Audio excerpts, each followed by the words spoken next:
Hello കൂട്ടുകാരെ, കുറച്ച് ദിവസങ്ങൾക്ക് മുമ്പേ നമ്മൾ എല്ലാവരും കൂടി അറേബ്യൻ മുല്ലയുടെ തൈയും ആകാശമുല്ലയുടെ 3 വിത്തുകളും നട്ടതോർമ്മയുണ്ടോ? അപ്പൊ അതിന്റെ അപ്ഡേഷൻ അറിയാനായിട്ട് ഒത്തിരി കൂട്ടുകാരെ സബ്സ്ക്രൈബ് ചെയ്ത് കാത്തിരിക്കുന്നുണ്ട്. അപ്പൊ ഞാനിന്നൊരു ചെറിയ അപ്ഡേഷൻ ഇടാന്ന് വിചാരിച്ചു. പിന്നെ ഇത് നമ്മുടെ താളിക്കുന്ന മുളകുണ്ടല്ലോ, അതിന്റെ അരി ഞാനിങ്ങനെ പാകിയിട്ട് അതൊന്ന് മുളച്ചു വന്നതാണ്. പറിച്ചിടേണ്ട സമയമൊക്കെ കഴിഞ്ഞു.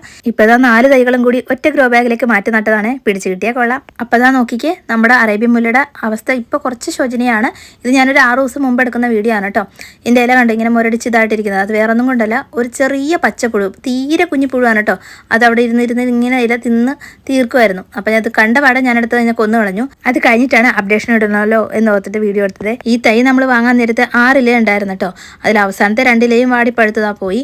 അപ്പോൾ ഈ പുഴുതിരുന്ന ഇലയും ആ പഴുത്ത ഇലയൊക്കെ ഞാനെടുത്ത് കളഞ്ഞു. പിന്നെ ഒരു പ്രോട്ടീൻ സ്റ്റിക്ക് കൂടി കുത്തി വെച്ചിട്ടുണ്ട്. പിന്നെ ദാ ഈ 2 ആൾക്കാർ ഓർമ്മയുണ്ടോ? നമ്മുടെ ആകാശമുല്ലയുടെ 3 വിത്തുകൾ ഇട്ടിട്ടുണ്ടായിരുന്നല്ലോ, അതിൽ 2 എണ്ണം മുളച്ചിട്ടുണ്ട്. ഒരെണ്ണം മുളച്ചിട്ടില്ല. കുറച്ച് സമയം കൂടി കൊടുക്കാമെന്ന് കരുതി ഒരു 5 ദിവസം കഴിഞ്ഞപ്പോൾ ഞാൻ വീണ്ടും വീഡിയോ എടുത്തു. അപ്പോൾ 5 ദിവസം കഴിഞ്ഞപ്പോഴത്തേക്കും അവന്മാർ 2 പേരും കുറച്ച് ഉഷാറായിട്ട് വന്നിട്ടുണ്ട്. മറ്റേ വിത്ത് മുളച്ചിട്ടില്ല കേട്ടോ. അപ്പോൾ 2 എണ്ണോ 3 എണ്ണത്തിൽ മുളച്ചിട്ടുള്ളൂ. ഇനി ഇതിനുള്ള പോട്ട് റെഡിയാക്കിയിട്ട് വേണം ഇതൊന്ന് മാറ്റി നടാനായിട്ട്. പിന്നെ അറേബ്യൻ മുല്ലയുടെ തൈ കുറച്ചുകൂടി ഒന്ന് ഉഷാറായ പോലെ തോന്നുന്നുണ്ട് കേട്ടോ. ഇതിനധികം വെള്ളമൊന്നും ഒഴിച്ചു കൊടുക്കണ്ടെന്ന് കമൻറ്റൊക്കെ കണ്ടിരുന്നു കേട്ടോ. അതുകൊണ്ട് ഞാനിപ്പോൾ അധികം വെള്ളമൊന്നും ഒഴിച്ചു കൊടുക്കാറില്ല. പിന്നെ ഇയാളെ നിങ്ങൾക്ക് ഓർമ്മയുണ്ടോ? ഞാൻ കമ്പ് കുത്തി മുളപ്പിച്ചെടുത്ത കൃഷ്ണനീല ചെടി ശിഖരങ്ങളൊക്കെ ഇട്ട് വന്നിട്ടുണ്ട് കേട്ടോ. അപ്പോൾ ഈ ചെടികൾക്കൊക്കെ നല്ല വെയിൽ വേണമെന്ന് കേട്ടിട്ടുണ്ട്. പക്ഷേ എനിക്ക് ഇത്രയും പൊരിഞ്ഞ വെയിലത്ത് ഇവരെ കൊണ്ടുവയ്ക്കാനൊരു മടി.